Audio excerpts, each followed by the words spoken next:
بسم اللہ الرحمن الرحیم۔ ریالٹی آف اسلام چینل کے پیارے دوستو، السلام علیکم۔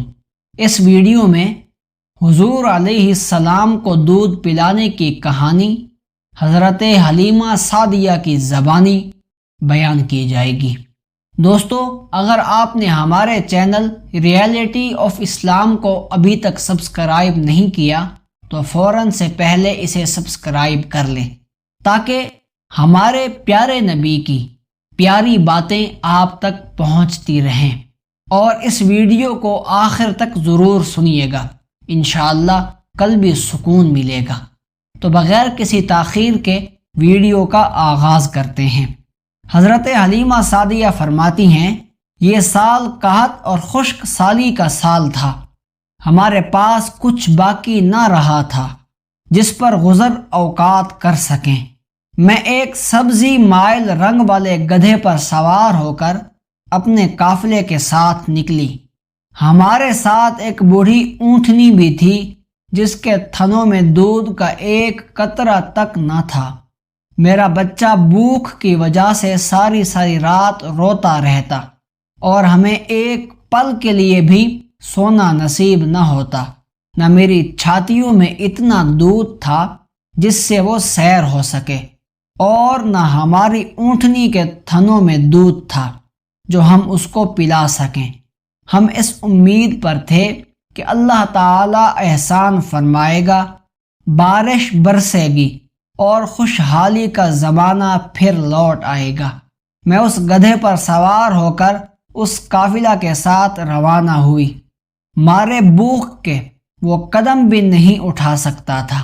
اس کی وجہ سے سارا قافلہ مصیبت میں تھا۔ نہ ہمیں چھوڑ کر وہ آگے جا سکتے تھے اور نہ یہ لاغر گدھا چلنے کا نام لیتا تھا۔ بڑی مشکل سے ہم مکہ پہنچے۔ سب نے بچے تلاش کرنے کے لیے گھر گھر چکر لگانے شروع کیے۔ بنی سعد کی عورتیں سیدہ آمنہ کے نونہال کے پاس بھی گئیں، لیکن جب انہیں پتہ چلا کہ یہ یتیم ہے تو وہ واپس لوٹ آئیں، یہ خیال کرتے ہوئے کہ اس کا باپ تو ہے نہیں جو ہماری خدمت پر ہمیں انعام و اکرام سے مالا مال کر دے۔ بیوہ ماں اور بوڑھا دادا ہماری کیا خدمت کرے گا؟ چند دنوں میں ہر عورت کو بچہ مل گیا۔ ایک میں تھی جس کی گود خالی تھی۔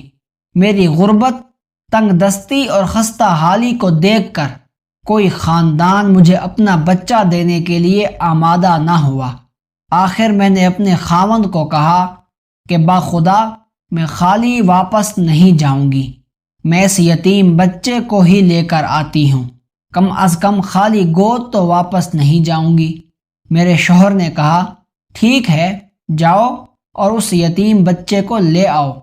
حلیمہ کہتی ہیں، میں گئی اور وہ بچہ لے آئی، اور مجھے بھی کوئی اور بچہ مل جاتا تو شاید میں بھی ایک یتیم بچے کو نہ اٹھاتی۔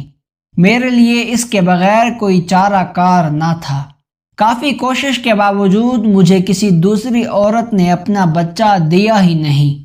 ایک دوسری روایت میں ہے کہ حضرت حلیمہ کہتی ہیں کہ جب میں مکہ پہنچی تو مجھے حضرت عبد المطلب ملے۔ انہوں نے پوچھا، تم کون ہو؟ میں نے کہا، میں بنی سعد کی ایک خاتون ہوں۔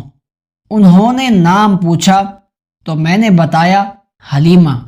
یہ سن کر حضرت عبد المطلب فرط مسرت سے مسکرانے لگے اور فرمایا، میرے ہاں ایک یتیم بچہ ہے، کسی نے اس کے یتیم ہونے کی وجہ سے اسے قبول نہیں کیا، کیا تو اس کو دودھ پلانے کے لیے تیار ہے؟ ہو سکتا ہے کہ اس کی برکت سے تیرا دامن برکتوں اور سعادتوں سے لبریز ہو جائے۔ میں نے اپنے خاوند سے مشورہ کرنے کے لیے اجازت طلب کی۔ اللہ تعالی نے میرے خاوند کے دل کو اس گراں قدر انعام کے ملنے پر فرحت و سرور سے بھر دیا۔ اس نے کہا، حلیمہ، دیر نہ کرو، فوراً جاؤ اور اس بچے کو لے آؤ۔ میں واپس آئی تو حضرت عبد المطلب کو اپنا منتظر پایا۔ میں نے کہا، وہ بچہ مجھے دیجیے، میں اس کو دودھ پلانے کے لیے تیار ہوں۔ وہ مجھے حضرت آمنہ کے گھر لے گئے۔ سیدہ آمنہ نے مجھے خوش آمدید کہا اور مجھے اس کمرہ میں لے گئی جہاں یہ نور نظر لیٹا ہوا تھا۔ آپ دودھ کی طرح سفید کپڑے میں لپٹے ہوئے تھے، نیچے سبز رنگ کی چادر بچھی تھی، آپ اس پر آرام کر رہے تھے۔ کستوری کی مہک اٹھ رہی تھی۔ آپ کے معصوم حسن و جمال کو دیکھ کر میں تو فریفتہ ہو گئی۔ مجھے یہ جرت نہ تھی کہ آپ کو جگاؤں۔ میں نے اپنا ہاتھ بچے کے سینے مبارک پر رکھا تو وہ جانے جاں مسکرانے لگے۔ اپنی سرمگی آنکھیں کھولی، میں نے محسوس کیا کہ ان آنکھوں سے انوار نکل رہے ہیں اور آسمان کو چھو رہے ہیں۔ میں نے بے اختیار دونوں آنکھوں کے درمیان بوسہ لیا اور آپ کو اٹھا کر اپنے سینے سے لگا لیا اور اپنے خاوند کے پاس لے آئی۔ سبحان اللہ۔